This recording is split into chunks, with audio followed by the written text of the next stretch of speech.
పాదశంకరం లోకశంకరం నారాయణం నమస్కృత్య నరం చైవ నరోత్తమం దేవీం సరస్వతీం వ్యాసం తతో జయముదీరయేత్. జయ గురుదేవ్. 7వ శ్లోకం చదవాలి మనం 6వ చాప్టర్లో. చదువుదాం శ్లోకము. జితాత్మనః ప్రశాంతస్య పరమాత్మా సమాహితః శీతోష్ణ సుఖ దుఃఖేషు తథా మానాపమానయోః. అయితే ఇక్కడ మనకి ఉద్ధరేత్ ఆత్మనా ఆత్మానం అని మొదలైంది 5వ శ్లోకంలో. నా ఆత్మానం అవసాదయేత్. అయితే ఆరురుక్షు యోగారూఢ. ఆరురుక్షు అంటే ఒక మనసులో ఒక నిలకడగా ఉన్నటువంటి ప్రశాంతత కావాలి, ఒత్తిడి లేకుండా ఉండాలి అని, అంటే సైకలాజికల్ ఫ్రీడమ్ నాకు కావాలి అని అన్న కోరిక కలిగి ఆ మార్గంలో సాధన చేయటం మొదలుపెట్టిన వాడు ఆరురుక్షు. సో ఆరురుక్షుకి కర్మయోగము సాధనము. కర్మయోగము బాహ్యముగా ఉన్నటువంటి సాధనము.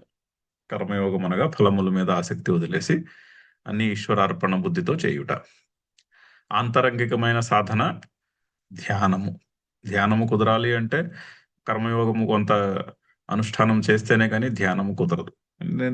ఎందుకంటే ఆ కళ్ళు మూసుకొని కూర్చుంటే అవే కోరికలు అవే పనులు గుర్తొస్తూ ఉంటాయి లేకపోతే. సో ఆరురుక్షోహో మునేహ యోగం అని చెప్పారు. తర్వాత యోగారూఢుడు. అది మనసులో నిలకడమైనటువంటి ప్రశాంతత వచ్చిన రోజుని యోగారూఢుడు అవుతాడు. యోగారూఢుడు అయితే అంటే ఎవరు అంటే సర్వసంకల్ప సన్యాసి, అన్ని సంకల్పములు వదిలేసినట్టు వాడు అని చెప్పారు. ఆల్రెడీ చూసాము ఆ శ్లోకాలు. అయితే ఈ ఆరురుక్షోహో నుంచి యోగారూఢుడు అవ్వడానికి అంటే ప్రగతి, ప్రోగ్రెస్, ఆధ్యాత్మికమైనటువంటి పురోగతి, దానికి ఎవరు కారణం అంటే ఉద్ధరేత్ ఆత్మనా ఆత్మానం అని చెప్పారు. ఎవరిని వాళ్లే బాగు చేసుకోవాలి. ఉద్ధరేత్ ఆత్మన ఆత్మానం. తన చేత తానే బాగుపడాలి, తనని తానే బాగు చేసుకోవాలని చెప్పారు. నా ఆత్మానం అవసాదయేత్. ఆత్మని మనము కిందకి తొక్కేసుకోకూడదు. అంటే కోరికలు పెట్టుకుని పనులు చేస్తున్నాము అంటే ఏంటి? సంసారంలో ఇంకా గట్టిగా పాతుకుపోతున్నామని అర్థం. కోరిక, కర్మ, ఆ కర్మ ఫలమును అనుభవించుట అనేటటువంటి సైకిల్లో ఇంకా ఇంకా ఎక్కువ పాతుకుపోతున్న అని అర్థం. దాన్ని అవసాదయేత్ అంటున్నా. అవసాదనము అంటే తొక్కేసుకోవడం. అలా చేయకూడదని చెప్పారు ఆల్రెడీ. అయితే ఆత్మైవ హి ఆత్మనః బంధుః ఆత్మైవ రిపుః ఆత్మనః అని కూడా చెప్పారు అదే శ్లోకంలో. సో ఆత్మకి తనకి తానే బంధువు, తనకి తానే శత్రువు. ఇది చూసాం మొన్న శనివారం నాడు. దాని భాష్యం కూడా చదివాం. అయితే తనకి తానే బంధువు, తనకి తానే శత్రువు. అయితే ఎప్పుడు బంధువు, ఎప్పుడు శత్రువు అన్న ప్రశ్నకి 6వ శ్లోకం. అయితే తనకి తానే బంధువు, తనకి తానే శత్రువు అంటున్నారు కదా. మరి ఏ విధంగా ఉంటే బంధువు అవుతారు, ఏ విధంగా ఉంటే శత్రువు అవుతారు అంటే చెప్పారు. బంధుర్ ఆత్మాత్మనస్తస్య ఏన ఆత్మైవ ఆత్మనాజితః అని చూసాం ముందు శ్లోకంలో. ఆత్మ తన చేత తాను నెగ్గినవాడు, అలా ఉన్నవాడు తనకి బంధువు అవుతాడు. తన చేత తాను నెగ్గడము అంటే ఆత్మైవ ఆత్మనాజితః అంటున్నారు. అంటే ఒక ఆత్మ శబ్దానికి మనస్సు, శరీరము, ఇంద్రియము యొక్క సంఘాతము అని అర్థం చెప్పారు. ఆత్మ శబ్దము రకరకాల చోట్లలో రకరకాల మీనింగ్స్ లో వాడతారు. ఇక్కడ భగవద్గీతలో ఆ కన్ఫ్యూషన్ ఉంటుంది. ఒక్కో శ్లోకంలో ఒక్కొక్క కాంటెక్స్ట్ ని బట్టి ఆత్మ శబ్దానికి అర్థం ఉంటుంది. ఆత్మ అంటే పరమాత్మ అని కాదు. ఇక్కడ ఆత్మ అంటే శరీరము, మనస్సు, ఇంద్రియం యొక్క సంఘాతం. దానిని జయించిన వాడు ఆత్మనా జితః. ఆత్మ ఏవ ఆత్మనా జితః అంటున్నారు. అంటే శరీరము, మనస్సు, ఇంద్రియం యొక్క సంఘాతం ఏదైతే ఉందో దానిని వశములో ఉంచుకున్నవాడు బంధువు. ఎవరైతే మనస్సు, శరీరము, ఇంద్రియముని తన వశములో ఉంచుకోగలుగుతాడో అతడు తనకే బంధువు అవుతాడు. అంటే తన పురోగతికి తానే కారణమవుతాడు.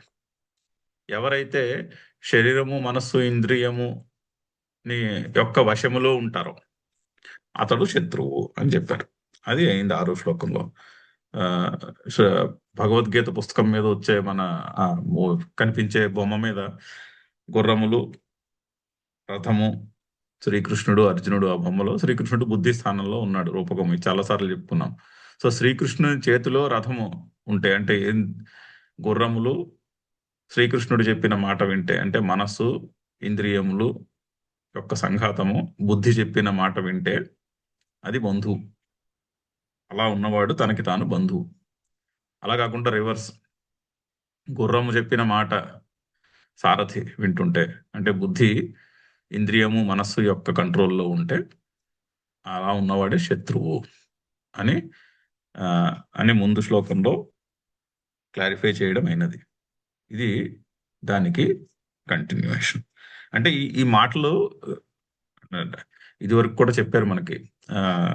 మనము యజ్ఞముల యొక్క లిస్ట్ చెప్పారు, ఒక 13 యజ్ఞాల యొక్క లిస్ట్. అక్కడ ఇంద్రియాలని అగ్నితో పోల్చారు.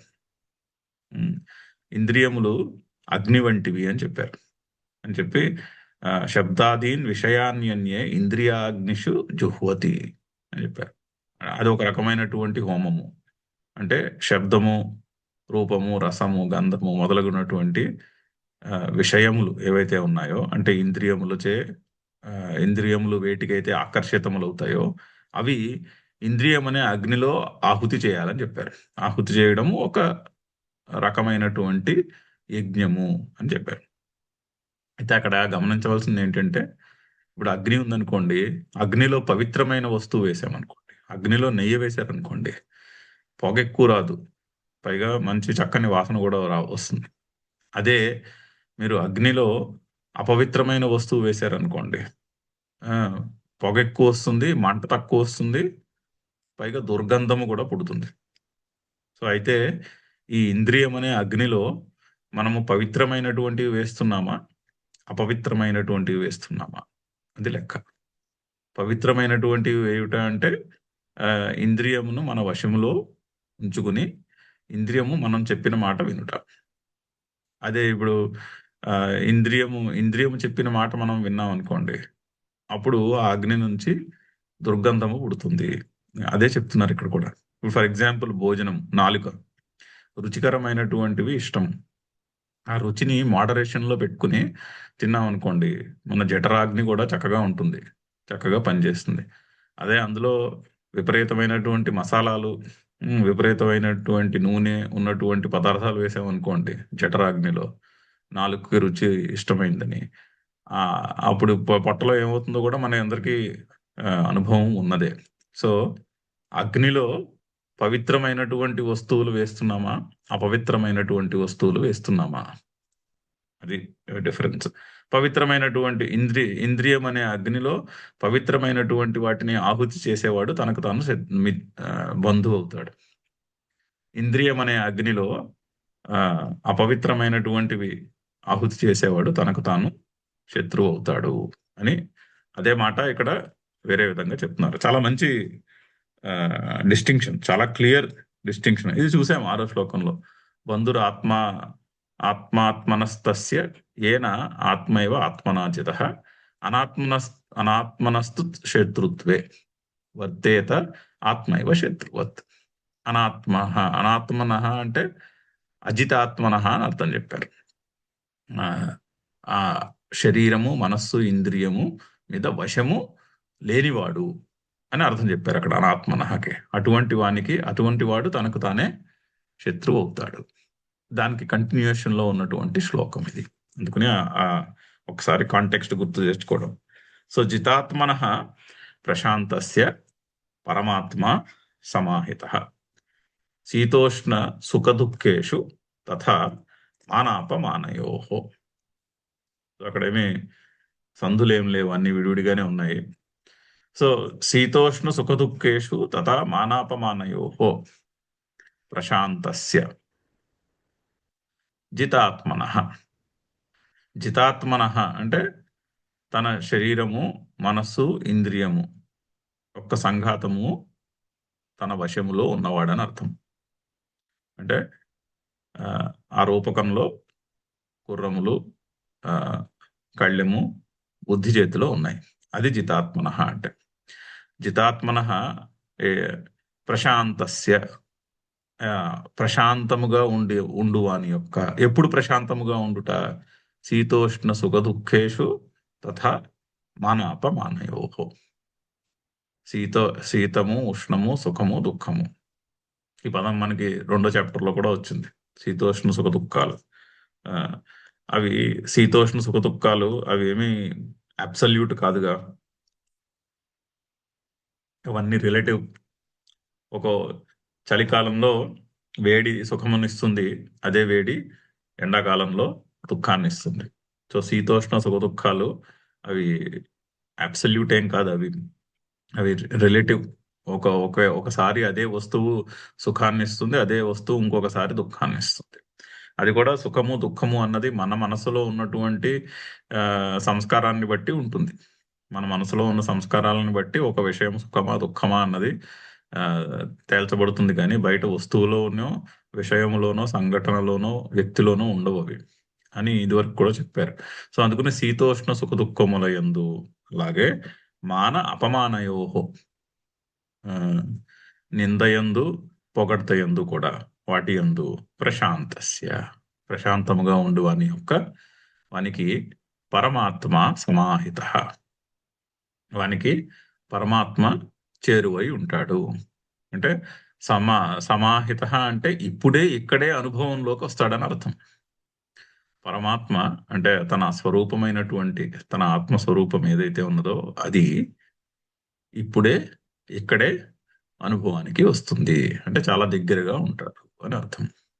ఎవనికి శీతోష్ణ సుఖ దుఃఖేషు తథా మానాపమానయో ప్రశాంతస్య చితాత్మనః పరమాత్మ సమాహిత. ముందు శ్లోకానికి కంటిన్యూషన్. సో శరీరము, మనస్సు, బుద్ధి యొక్క సంఘాతము మీద వశము అలవర్చుకోవడము ఎంత క్రిటికలో, ఎంత ఇంపార్టెంటో చెప్తున్నటువంటి శ్లోకము. ఇంకొకసారి చదువుదాం, భాష్య చదువుదాం శంకరులది. జితాత్మనః కార్యకరణాది సంఘాతః ఆత్మా జితః ఏన సహ జితాత్మా తస్య జితాత్మనః. విగ్రహవాక్యం జితాత్మనః అనడానికి. జితాత్మనః అంటే కార్యకరణ ఆత్మ అంటే కార్యకరణ సంఘాతము అని అర్థం చెప్తున్నారు. కార్యకరణాది సంఘాతః ఆత్మ. కరణము అంటే ఇంద్రియము, కార్యము అంటే శరీరము.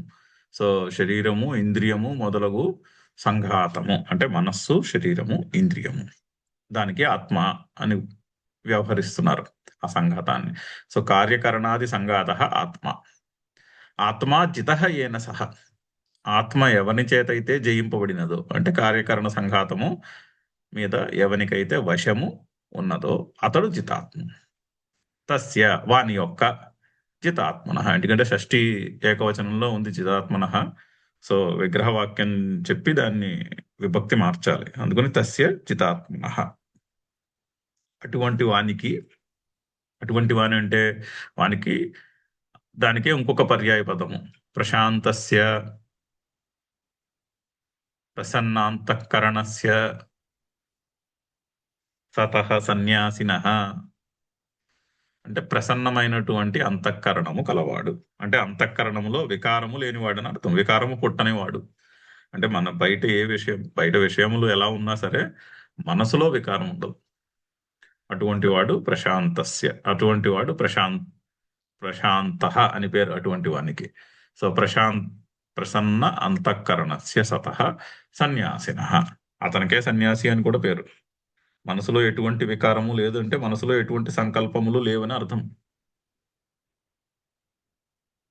ఎందుకంటే సంకల్పం పుడితే మనసులో కోరిక బయలుదేరుతుంది. అక్కడి నుంచి సంకల్పము నుంచి కోరిక నుంచి కర్మ బయలుదేరుతాయి. సో ప్రసన్న అంతఃకరణస్య అంటే అంతఃకరణమునందు ఎటువంటి చలనము లేనివాడు. అంటే పనులు మానేస్తారని కాదు, పనులు చేయాల్సిన పనులు చేస్తారు. మనసులో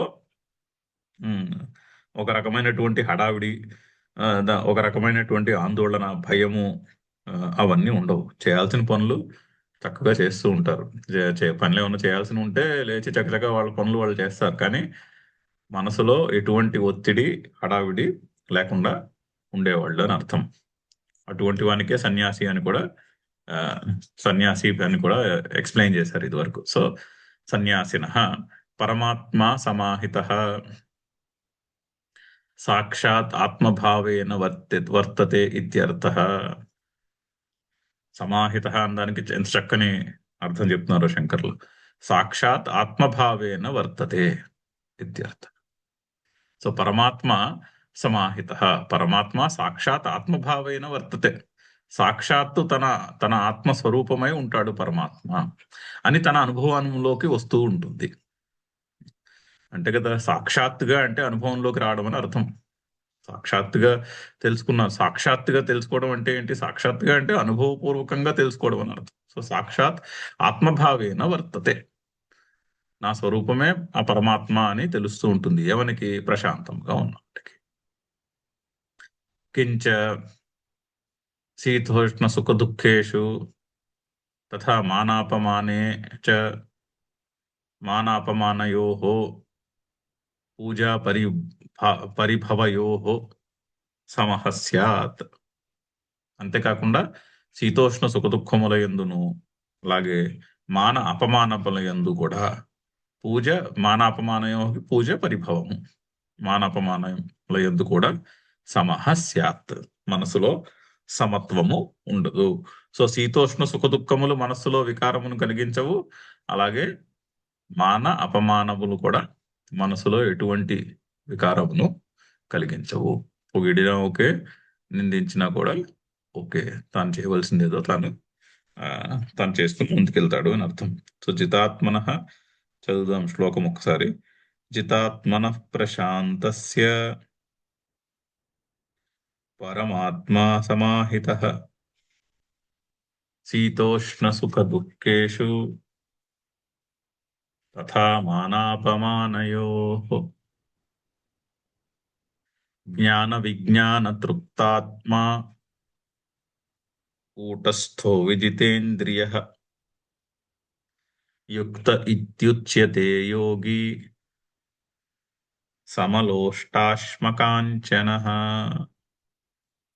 ఇంకా అదే కంటిన్యూషన్, ఆ జితాత్మన యొక్క డిస్క్రిప్షనే కంటిన్యూషన్. ఎందుకంటే ఎవరైతే జితాత్మ అయి ఉంటాడో అతడు తనకు తానే బంధువు అని కదా చెప్పారు. బంధువు అంటే ఈ కాంటెక్స్ట్ లో ఈ ఆరురుక్షుహు అయిన స్టేట్ నుంచి యోగారూఢుడు అయ్యే స్టేట్ కి తీసుకెళ్ళుట, అది బంధువు. అలా మనకి మనము బంధువై ఉండాలంటే ఆ పురోగతిని ఎనేబుల్ చేయడానికి జితాత్ములమై ఉండాలి. మనస్సు, శరీరము, ఇంద్రియము యొక్క సంఘాతం మీద వశము అలవరుచుకుని ఉండాలి. అటువంటి వాని గురించే డిస్క్రిప్షన్. మళ్ళీ ఇంకా జ్ఞాన విజ్ఞాన తృప్తాత్మ కూటస్థ విజితేంద్రియ యుక్త ఇతి ఉచ్యతే యోగి సమలోష్టాశ్మ కాంచన. జ్ఞాన విజ్ఞాన తృప్తాత్మ. సో జ్ఞానము విజ్ఞానము లచే సంతృప్తి చెందువాడు అని అర్థం. అయితే జ్ఞానము విజ్ఞానము అన్న రెండు పదములకి ఇక్కడ శంకర్లు కూడా చక్కని డిస్టింక్షన్ చెప్పబోతున్నారు. మొట్టమొదటిసారి ఈ రెండు పదాలు వస్తున్నాయి, చాలా సార్లు వస్తాయి ఇక్కడి నుంచి ఈ రెండుని. జ్ఞానము విజ్ఞానం. జ్ఞానం అంటే టెక్స్చువల్ నాలెడ్జ్, ఇన్ఫర్మేషన్ గ్యాదరింగ్, అంటే పుస్తకంలో ఉన్న విషయాన్ని అర్థం చేసుకోవడము. ఇప్పుడు మనం చేస్తున్నాం ఆ పని కొంతవరకు. జ్ఞానము ఆ శాస్త్రం ఏం చెప్తోందో, శాస్త్రం చెప్పిన విషయాన్ని బుద్ధికి ఎక్కించుకోవడం ఫస్ట్. అది బుద్ధికి ఎక్కించుకున్నది జ్ఞానం అవుతుంది. అది తన అనుభవపూర్వకంగా మారినప్పుడు అది విజ్ఞానం అవుతుంది. సో జ్ఞానము విజ్ఞానము రెండిటికి తేడా అది. Theoretical knowledge versus practical experience. శాస్త్రము బాగా క్షుణ్ణంగా చదివి పదాన్ని శ్లోకం అర్థం చేసుకుని, భాష్యము పంక్తి అర్థం చేసుకుని, విషయాన్ని పరిశీలించి ఓకే ఈ విషయం అర్థమైనది, ఇక్కడ చెప్తున్నది కరెక్ట్, జితాత్మ అయి ఉండాలి. చాలా బాగుంది కాన్సెప్ట్, చక్కని విషయం చెప్తున్నారు, చాలా చక్కగా ఎక్స్ప్లెయిన్ చేస్తున్నారు. అది జ్ఞానం. అది అనుభవంలోకి తెచ్చుకోవడము విజ్ఞానము. సో మనిషికి తృప్తి దేనితో తృప్తి చెందుతాడు? జ్ఞానము, విజ్ఞానం. ఒక విషయాన్ని తెలుసుకోవడము, అది తన అనుభవంలోకి తెచ్చుకోవడం. సో తెలుసుకొనుట యందు తృప్తి, చేయుట యందు కాదు. చేయుట సెకండరీ, ఇన్సిడెంటల్. చేయవలసి వచ్చింది అనుకోండి, చేస్తాం, అది కాదు. చేయుటలో కాదు తృప్తి, చేసి కర్మఫలాన్ని సిద్ధించుకొనుటలో కాదు తృప్తి. తృప్తి తెలుసుకొనుటలోనే. తెలుసుకోవడంలోనే ఆనందం ఉంటుంది. యాక్చువల్లీ మనం ఏదైనా ఇష్టమైన సబ్జెక్ట్ చదివినప్పుడు కూడా మనందరము అనుభవంలోకి తెచ్చుకునే ఉంటాం. ఇది మన అందరం అనుభవంలోనూ ఉండే ఉంటుంది. ఇప్పుడు పెయింటింగ్ ఇష్టం అనుకోండి, పెయింటింగ్ వేయడంలోనే తృప్తి. పెయింటింగ్ తెలుసుకోవడం అంటే ఆ పెయింటింగ్ యొక్క స్కిల్ని అనుభవంలోకి తెచ్చుకోవడంలోనే తృప్తి. అలాగే లెక్కలు ఇష్టం ఉన్నవాడికి ఆ లెక్కలు చదవడంలోనే తృప్తి ఉంటుంది, లెక్కలు చేయడంలోనే తృప్తి ఉంటుంది. అంటే ఆ లెక్కలు చేయడం అంటే అక్కడ అది కర్మ కింద లెక్క రాదు, అది తెలుసుకోవడంలో, ఆ సబ్జెక్టుని తెలుసుకోవడంలోనే తృప్తి. ఒక కాంప్లెక్స్ టాపిక్ తీసుకుని దాన్ని పూర్తిగా అర్థం చేసుకోవడంలోనే తృప్తి. ఆ తర్వాత తర్వాత అందులోంచి ఏమొస్తుంది అన్నది ఏమో, ఏదైనా చేయొచ్చు. ఆ జ్ఞానాన్ని ఎలా ఉపయోగించుకుంటామో ఏమో ఎవరికి తెలుసు. కొన్ని మిలియన్స్ ఆఫ్ పాసిబిలిటీస్ ఉన్నాయి ఈ సృష్టిలో. సో ఒక విషయాన్ని నేర్చుకుంటే అది ఎప్పుడు ఎక్కడ ఎలా ఉపయోగపడుతుందో ఏమో మనం ఏం ఊహించగలము? ఊహించలేము. కానీ నేర్చుకునుట, తెలుసుకొనుటలో తృప్తి. అలా ఉంటాడు జితాత్మన. జితాత్మ అలా ఉంటాడని. కూటస్థ. కూటస్థ అంటే ఆ దాన్ని ఏమంటారు? కదలిక లేకుండా అని. అంటే చలనము ఉండదు. అంటే రాక్ సాలిడ్ అంటాం కదా. గురుదేవులు రాక్ సాలిడ్ అంటారు దాన్ని. అంటే ఆ మనసులో ఎటువంటి వికారము ఉండదు. ఏది జరిగినా కూడా ఆ మన మనసులో అయితే వికారం పుట్టదు దానివల్ల. జరిగేవో జరుగుతూ ఉంటాయి. దానికి జరిగిన సంఘటనలకి ఏ విధంగా స్పందించాలో ఆ విధంగా స్పందిస్తారు, అంతేనే గాని మనసులో అయితే వికారము పుట్టదు. అది కూటస్థ. అలా ఉన్నవాడు కూటస్థ. కూట విజితేంద్రియ. మళ్ళీ ముందు చెప్పిన పదమే. ఇంద్రియము మీద జయము ఉన్నవాడు. ఈ మాట చాలాసార్లు చెప్తున్నాడు శ్రీకృష్ణుడు. చాలా ఇంపార్టెంట్ క్వాలిఫికేషన్ అది. విజితేంద్రియ, ఇంద్రియము వశములో ఉండుట. అది చాలా, దాన్ని ఏమంటారు, ఒక అంత తేలిగ్గా ఆ, అలవాటయ్యే గుణం అయితే కాదు కదా. ఇది మన అందరి అనుభవంలో ఉన్నదే. సో చిన్న చిన్న వాటి నుంచి మొదలవుతుంది ఇంద్రియము మనని కంట్రోల్ చేయడం. ఇలా ఇక్కడ పాఠం చదువుతుంటే అక్కడ కింద ఏదో చిరుతిళ్ళు ఉన్నాయని గుర్తు రావచ్చు పొద్దున్నే, లేకపోతే కాఫీ గుర్తు రావచ్చు పొద్దున్నే, కాఫీ తాగితే బాగుంటుంది కదా. సో అప్పుడు సడన్ గా దీన్ని చదవడమో వినడమో మానేసి ఓ నిమిషం పక్కన పెట్టి పరిగెట్టుకుంటూ వెళ్ళి ఆ కాఫీ తయారు చేసుకుని వస్తాం. సో అంటే ఏమిటి? ఇంకా విజితేంద్రియ అన్నది పూర్తిగా అలవాట్లేదు అని అర్థం. సో అంత తేలిగ్గా అలవాటయ్యే ఆ, ఇది కాదు కదా. అందుకని అన్నిసార్లు చెప్తున్నారు. మళ్ళీ మళ్ళీ మళ్ళీ మళ్ళీ వస్తుంది ఆ పదం, విజితేంద్రియ. అటువంటి వాడు యుక్త. వాడినే యుక్తుడు అంటారు. యుక్త ఇది ఉచ్యతే. పైగా యోగి అని కూడా అంటారు. ఈ విధంగా ఉన్నవాడే యుక్తుడు. యుక్తి ఉన్నవాడు యోగి. యుక్తమైనటువంటి నడవడి ఉన్నవాడే యోగి. ఏమిటి యుక్తమైనటువంటి నడవడి అంటే? జితాత్మ. ఆత్మచేత ఆత్మ నెగ్గబడి ఉండాలి, అదే యుక్తి. అలా ఉన్నవాడే యోగి. సమలోష్టాశ్మ కాంచన, చాలా మంచి పదం. లోష్ట అశ్మ కాంచన అంటే రాళ్ల యందు బంగారం యందు కూడా ఒకటే ఆ ఆ, ఒకటే సమదృష్టి కలిగిన వాడు. రెండు కూడా పంచమహాభూతములతోనే చేయబడినవి అనేటటువంటి సమదృష్టి కలిగిన వాడు. సో అవి లోష్టాశ్మ కాంచనములు కూడా మనస్సులో వికారమును కలిగించలేవు. ఇది వద్దని గాని అది నాకు ఒక దాని ఎడల రాగము, ఒక దాని ఎడల ద్వేషము లేనివాడు అని అర్థం. చాలా మంచి ఫ్రేజ్, సమలోష్టాశ్మ కాంచన. అలా ఉన్నవాడు తనకి తాను బంధువై ఉంటాడు. తనకి తాను బంధువైన వాడు ఈ విధంగా ఉంటాడు. ఈ విధంగా లేకపోతే మనకి మనమే శత్రువు అవుతున్నట్టు లెక్క. ఇది గుర్తుపెట్టుకోవాలి. కొంచెము క్వాలిఫికేషన్ క్రైటీరియా చాలా టఫ్గా ఉంది, కానీ ఫ్యాక్ట్ అది. ఆ, మనం ఒప్పుకోవడానికి టఫ్గా అనిపించిన ఫ్యాక్ట్ అయితే అది. కోరికలను కోరికలు మనసులో ఉన్నంత కాలము, అంటే పర్సనల్ బెనిఫిట్ యొక్క కోరిక, అలా అలా క్వాలిఫై చేసుకుందాం దాన్ని చక్కగా.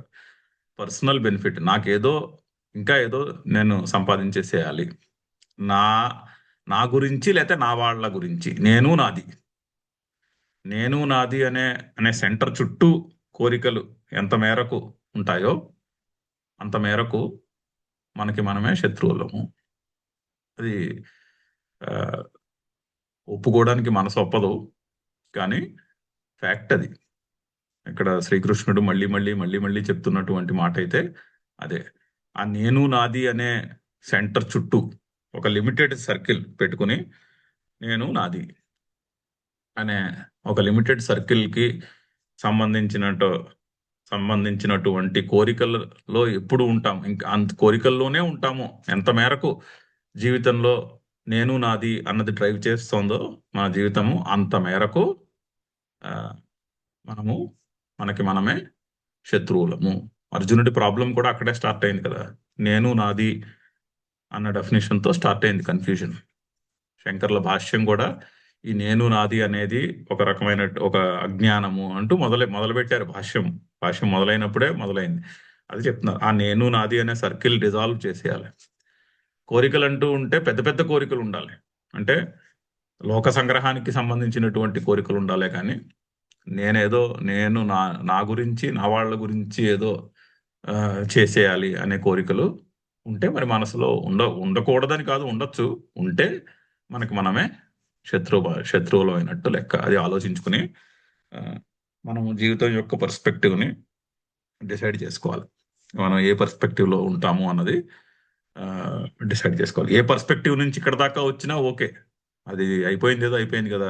ఈ క్షణం నుంచి డిసైడ్ చేసుకోవాలి, ఇదే పర్స్పెక్టివ్ కంటిన్యూ చేస్తామా, ఇక్కడ శాస్త్రంలో చెప్తున్న విషయాన్ని పరిశీలించి పర్స్పెక్టివ్ని ఏమన్నా కొంచెము మారుస్తామా, అది ప్రశ్న. అందుకని ఈ శ్లోకాలన్నీ మళ్ళీ మళ్ళీ మళ్ళీ మళ్ళీ చెప్తున్నారు. చదువుదాము, శంకర్ల భాష్యం చదువుదాము. జ్ఞాన విజ్ఞాన తృప్తాత్మ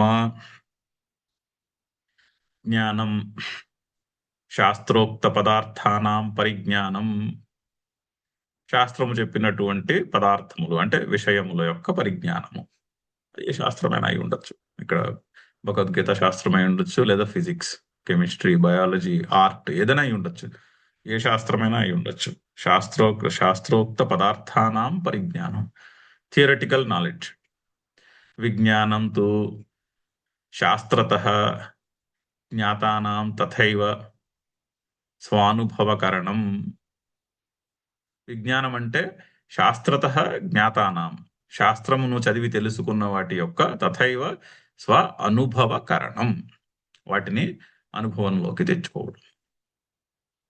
ఇప్పుడు ఫిజిక్స్ చదివామనుకోండి, ఫిజిక్స్లో బోల్డ్ అన్ని ప్రిన్సిపల్స్ చెప్తారు, బోల్డ్ అన్ని విషయాలు చెప్తారు. వాటిని అనుభవంలోకి తెచ్చుకోవడం, వాటి యొక్క ప్రాక్టికల్గా వాటిని అనుభవంలోకి తెచ్చుకుంటాం, దాన్ని విజ్ఞానము అంటాం. అయితే రెండిటికి చిన్న తేడా ఏంటంటే, చాలా మౌలికమైనటువంటి తేడా ఏంటంటే, ఒకటి ఎడిటివ్. జ్ఞానము అనేది ఎడిటివ్ నాలెడ్జ్, అంటే మెమరీ స్పేస్లో దాన్ని యాడ్ చేసుకుంటూ పోతున్నాం. ఆఫ్ కోర్స్ మన మెమరీ చాలా ఎలాస్టిక్, మీరు ఎంత పెడితే అంత సాగుతుంది కాబట్టి అలా అనిపించదు ఒక్కోసారి. కానీ ఆ, జ్ఞానము ఎడిటివ్ ప్రాసెస్. ఆ మెమరీ చిప్లో కొత్త కొత్త ఇన్ఫర్మేషన్ని చొప్పించుకుంటూ పోతున్నాం. విజ్ఞానం అలా కాదు. విజ్ఞానము ఎక్స్పీరియన్షియల్. విజ్ఞానానికి మెమరీ స్పేస్ అక్కర్లేదు. విజ్ఞానము ఒకసారి అది బ్లడ్ స్ట్రీమ్లో కలిసిపోయింది అనుకోండి ఆ విషయము, ఇంకా దాన్ని మర్చిపోవడం అంటూ ఉండదు. దాన్ని మళ్ళీ గుర్తు పెట్టుకున్నాము, ఇది మన మెమరీ చిప్లో ఉన్నది అనే అనేటటువంటి అనేటటువంటి ప్రాసెస్ని దాటిపోయింది. అది దాన్ని దాటిపోయి అది స్వభావంలో కలిసిపోయింది. మన స్వభావంలో కలిసిపోయింది కాబట్టి ఇంకా దాన్ని గుర్తు పెట్టుకోవడము గుర్తు తెచ్చుకోవడం అంటూ ఉండదు. అదే నేచర్ అయిపోయింది. అది విజ్ఞానం. ఆ విధంగా మారినటువంటిది విజ్ఞానము. సో ఒకటి ఎడిటివ్ నాలెడ్జ్, రెండవది స్పాంటేనియస్ నేచర్. అది తేడా రెండింటికి కూడా. జ్ఞాన విజ్ఞానాభ్యాం తాభ్యాం జ్ఞాన విజ్ఞానాభ్యాం తృప్త సంజాత అలం ప్రత్యయ. అలం ప్రత్యయం, అలం అంటే ఇంకా చాలు. అంటే ఆ తెలుసుకొనుటలోనే తృప్తి. తెలుసుకుని ఏం చేయాలి అని చాలాసార్లు అడుగుతారు, చాలా మంది అడుగుతారు. ఇప్పుడు ఈ చదివి నువ్వు ఏం చేయాలి అని అడుగుతారు. ఇప్పుడు భగవద్గీత చదువుతున్నావు అని చెప్పావు అనుకోండి, ఓకే, చదివి ఏం చేస్తావు అని అడుగుతారు. చదివి ఏం చేస్తావు అంటే చదివి ఏం చేయవు, చదివి చేయాల్సిందేం లేదు ఇంక అక్కడ. చదివి తెలుసుకోవడంలోనే సంజాత అలం ప్రత్యయ, అలం ప్రత్యయం పుట్టినది. తెలుసుకున్నట్టు ఏందే తృప్తి. ఆ ఆ క్లారిటీ ఉండాలి. చాలా సార్లు అడుగుతారు మిమ్మల్ని, మిమ్మల్ని కూడా అందరినీ అడిగే ఉంటారు. నన్ను అయితే చాలా మంది అడుగుతారు, ఇప్పుడు ఇదంతా చదివి ఏం చేస్తావు అని అడుగుతారు. ఇదంతా చదివి ఏం చేస్తావు అంటే, ఏమో ఏం చేస్తాము ఎవడికి తెలుసు. చే చేయడంలోనే తృప్తి. ఏమో ఏం చేస్తామో తెలియదు. ఎవరన్నా తర్వాత రేపు పొద్దున్న ఎవరన్నా వచ్చి నాకు ఇది చెప్పంటే చెప్తాం. ఎవరు అడగలేదు అనుకోండి చెప్పమని, ఓకే, కామ్గా మనం తెలుసుకుని ఉంటాము అంతే. తెలుసుకుని ఏమీ చేయక్కర్లేదు, తెలుసుకుని ఉండాలి. అది జ్ఞాన విజ్ఞాన తృప్తాత్మ అంటే. ఆత్మ అంతఃకరణం యస్య సహా జ్ఞాన విజ్ఞాన తృప్తాత్మ. ఎవనికైతే అంతఃకరణం ఈ విధంగా ఉన్నదో, సో మనసులో తెలుసుకొనుటలోనే తృప్తి. తెలుసుకుని ఏదో చేసేయాలి అనేదేమి ఆ, అనేది ఏమీ లేదు దాని వెనకాల. అటువంటి మోటివేషన్ ఏం లేదు, తెలుసుకోవడమే ఇన్స్పిరేషన్. అలాగా, అలా ఉన్నవాడు ఆ, జ్ఞాన విజ్ఞాన తృప్తాత్మ. కూటస్థ అప్రకంప్య భవతి ఇత్యర్థః. కూటస్థ అంటే ప్రకంపనము లేనివాడు, అంటే కంపనం లేనివాడు, అంటే చలనము లేదు మనస్సులో, ఎటువంటి వికారము లేదు. అంటే అదేదో డల్ స్టేట్ కాదు, చాలా extremely alert state actually. Extremely alert గా ఉన్నవాడే కూటస్థుడై ఉండగలడు. అంటే తన మనస్సులో వచ్చే ఆలోచనలకి ఎక్స్ట్రీమ్ సాక్షిభావం అన్నమాట. ఆ ఆ వచ్చే మనసులో వచ్చే ఆలోచనలు, ఆ కోరికలు, ఆ, అవన్నీ అటువంటి ప్రవాహం ఏదైతే ఉందో వాటి ఎడల ఒక విపరీతమైనటువంటి సాక్షిభావం ఉంటే అప్పుడు కానీ కూటస్థులం అవలేము. అంటే ఏంటి, విపరీతమైనటువంటి అలర్ట్నెస్. మనకు ఉన్న అలర్ట్నెస్ కి, మామూలుగా మనం అనుకునే అలర్ట్నెస్ కి, దానికి ఏమో ఎన్నిసార్లు మల్టిప్లై చేయాలో నాకు తెలియదు కానీ ఆ, అటువంటి వాడు కూటస్థుడు అవ్వడు. అదేమి డల్ స్టేట్ కాదు. అప్రకంప్య భవతి ఇత్యర్థ. విజితేంద్రియ చ. ఇంకా విజితేంద్రియ అన్న పదాన్ని ఈసారి ఎక్స్ప్లెయిన్ చేయలేదు ఆయన, చాలా సార్లు చేశారు. యహ ఈదృశ యుక్త సమాహిత ఇతి సహ ఉచ్యతే కథ్యతే. ఈ ఈ విధముగా ఉన్నటువంటి వాడు యుక్తుడు అనబడతాడు. సహయోగి, అతడే యోగి అని కూడా పిలువబడతాడు. యుక్తి ఉన్నవాడే యోగి. పైగా సమలోష్టాశ్మ కాంచన, లోష్టాశ్మ కాంచనాని సమాని యస్య సహ సమలోష్టాశ్మ కాంచన. సమలోష్టాశ్మ కాంచనుడు తెలుగులో చెప్తే, విగ్రహవాక్యం చెప్పాలంటే లోష్టాశ్మ కాంచనములు ఎవనికి సమములో అతడు సమలోష్టాశ్మ కాంచనుడు. అది బహువ్రీహి సమాసము అని చెప్తాం విగ్రహవాక్యం చెప్పి. సో అలాగే సమలోష్టాశ్మ కాంచన, లోష్టాశ్మ కాంచనాన్ని సమాని యస్య సహ. ఎవనికైతే రాళ్ళు బంగారము రెండు సమములో, రెండిటి యందు సమదృష్టి ఉంటుంది. అంటే మార్కెట్కి వెళ్ళి దానికి బంగారం ఉంటే మార్కెట్కి వెళ్ళి ఇది రాయితో సమానమని ఫ్రీగా ఇచ్చేస్తారని కాదు. ఆ, అది కాదు భావము. భావము రెండు, ఒక దాని ఎడల రాగము, మరొక దాని ఎడల ద్వేషము లేదు. రెండు పంచమహాభూతములతో చేయబడినవే అనే సమదృష్టి కలిగిన వారు అని అర్థం. చదువుదాం శ్లోకము. జ్ఞాన విజ్ఞాన తృప్తాత్మ కూటస్థో విజితేంద్రియ యుక్త ఇత్యుచ్యతే యోగి సమలోష్టాశ్మకాంచన.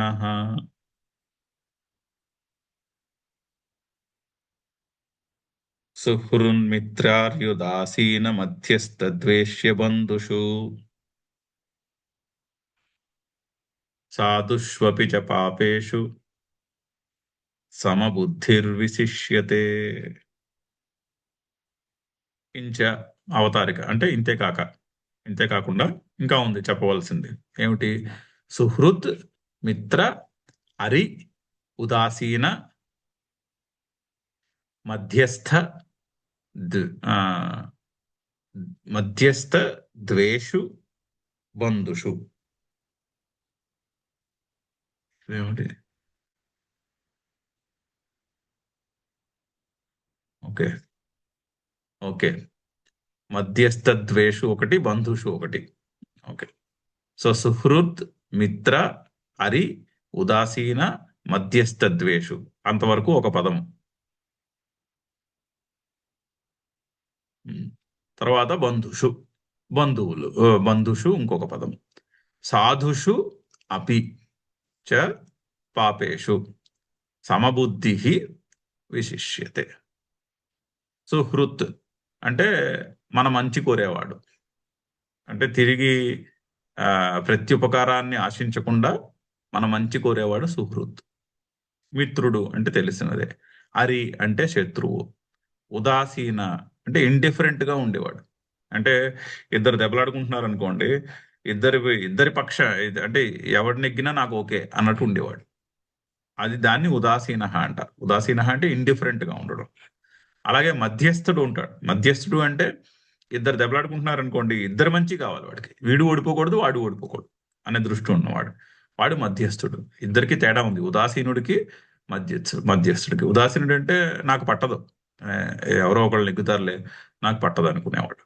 లేదు, ఇద్దరిలో ఎవడు ఓడిపోకూడదు, ఇద్దరు నెగ్గాలనుకునేవాడు మధ్యస్థుడు. ఉమ్.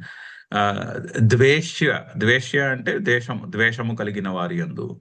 బంధువు అంటే బంధువుల యందు, అంటే తన తన ఎడల కొంత రాగము కలిగిన వాడు, తన మంచిని కోరేవారు. సాధుషు మంచి పనులు సాధువుల యందు. పాపేషు పాపబుద్ధి కలిగినటువంటి వారి యందు. వీళ్ళందరి యందు కూడా సమబుద్ధి విశిష్యతే. సమబుద్ధి కలవాడు స్పెషల్. విశిష్యతే వాడు స్పెషల్ అని ఎక్స్ప్లెయిన్ చేయాల్సిన ఏముంది, అర్థమవుతూనే ఉన్నది కదా. చౌదాం భాష్యము.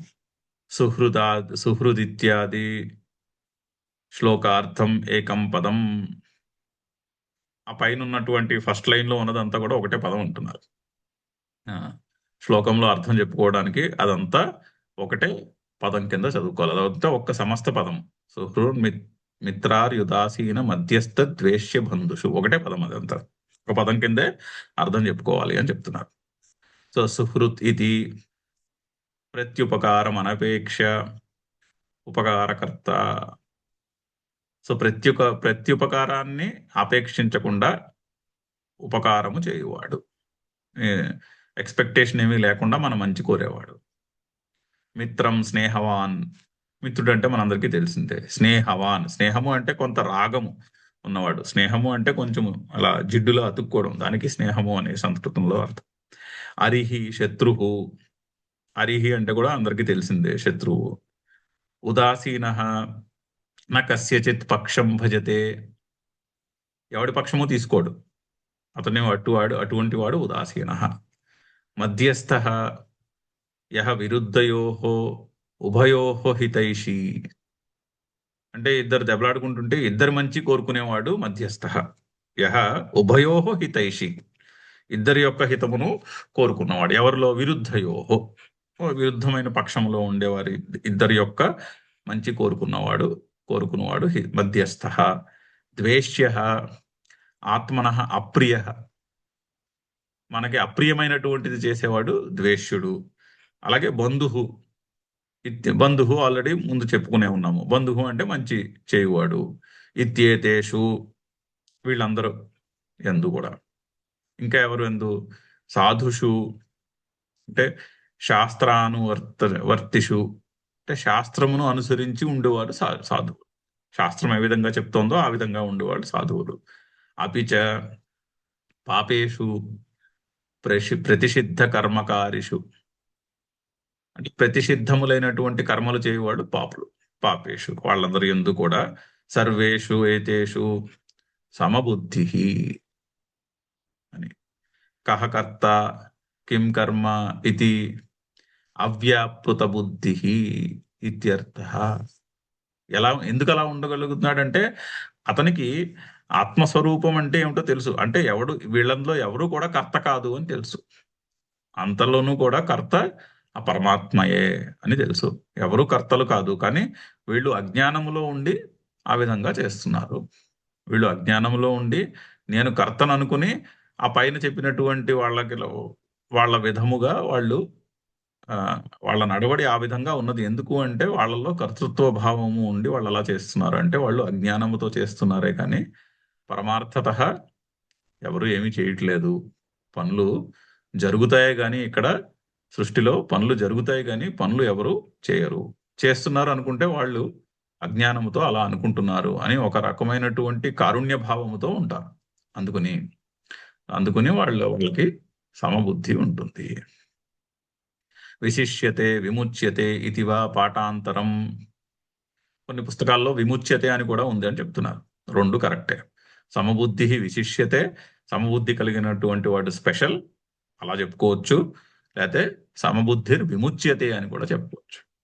సమబుద్ధి కలిగిన వాడికి మోక్షము కలుగుతుంది అని అలా కూడా అర్థం చెప్పుకోవచ్చు. సో పాఠాంతరము కొన్ని పుస్తకాల్లో అలా ప్రింట్ అయి ఉంది, అది కూడా కరెక్టే. యోగారూఢానాం అయం ఉత్తమ ఇత్యర్థ. యోగారూఢులలో ఇతడు స్పెషల్. అది అరురుక్షు యోగారూఢ. యోగారూఢుడైన వాళ్ళలో అంటే కర్మయోగము ధ్యాన యోగము మనసులో స్థిరపడి యోగములో ఉన్నవాడు, అంటే ధ్యాన యోగము బాగా స్థిరపడిన వాళ్ళల్లో కూడా వాళ్ళందరిలోకి ఇటువంటి వాడు ఉత్తముడు. ఎవడు? మిత్రార్యుదాసీన మధ్యస్థ ద్వేష్య బంధుషు సాధుష్వపి చ పాపేషు సమబుద్ధిర్ విశిష్యతే. సమబుద్ధి, వీళ్ళందరి యందు సమబుద్ధి ఉన్నవాడు యోగారూఢులందరిలోకి స్పెషల్ అని చెప్పుట ఎందు ఇక్కడ తాత్పర్యము. ఓం పూర్ణమద పూర్ణమిదం పూర్ణాత్ పూర్ణముదచ్యతే పూర్ణస్య పూర్ణమాదాయ పూర్ణమేవావశిష్యతే. ఓం శాంతి శాంతి శాంతి. హరి ఓం.